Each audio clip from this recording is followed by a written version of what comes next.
Hi ఈ వీడియోలో మనం సెక్షన్ 44 ఏపీ ఫారెస్ట్ యాక్ట్ 1967 గురించి తెలుసుకుందాం. సెక్షన్ 44 ఏం చెప్తుందంటే ఎవరైనా ఫారెస్ట్ అఫెన్స్ చేస్తున్నట్లు అనుమానం వస్తే ఆ అఫెన్స్ కి సంబంధించి అన్ని రకాల వస్తువులను సీజ్ చేసే అధికారం గవర్నమెంట్ కు ఉంటుంది.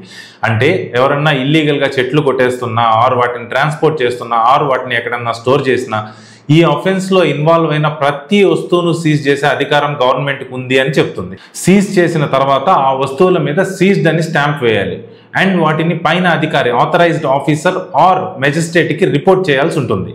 ఆథరైజ్డ్ ఆఫీసర్ అంటే assistant conservator of forest or ఆ పైన అధికారి. ఆయనకి వాటిని పర్మనెంట్ గా సీజ్ చేసే అధికారం కూడా ఉంటుంది. బట్ అలా సీజ్ చేసే ముందు ఆయన ఒకసారి అవతల వాళ్ళకి అవకాశం ఇవ్వాల్సి ఉంటుంది. వాళ్ళు ఇచ్చిన ఎక్స్ప్లెనేషన్ తర్వాత కూడా వాళ్ళు క్రైమ్ చేశారు అన్న ఇంప్రెషన్ అతనికి కలిగితే అప్పుడు మాత్రమే వీటన్నిటిని సీజ్ చేయాల్సి ఉంటుంది. ఒకవేళ వెహికల్ ఓనర్ ఇన్నోసెంట్ అని ప్రూవ్ చేసుకుంటే, అంటే వెహికల్ ఓనర్ తనకు తెలియకుండా ఈ ఇల్లీగల్ ట్రాన్స్పోర్ట్ జరిగింది అతని ప్రమేయం లేదు అని అతను గనక ప్రూవ్ చేసుకుంటే ఆ వెహికల్ని పర్మనెంట్ గా ఫారెస్ట్ డిపార్ట్మెంట్ వాళ్ళ పొజిషన్లోకి తీసుకోవడానికి లేదు. కన్జర్వేటర్ ఆఫ్ ఫారెస్ట్ ఈయన అసిస్టెంట్ కన్జర్వేటర్ ఆఫ్ ఫారెస్ట్ పైన అధికారి.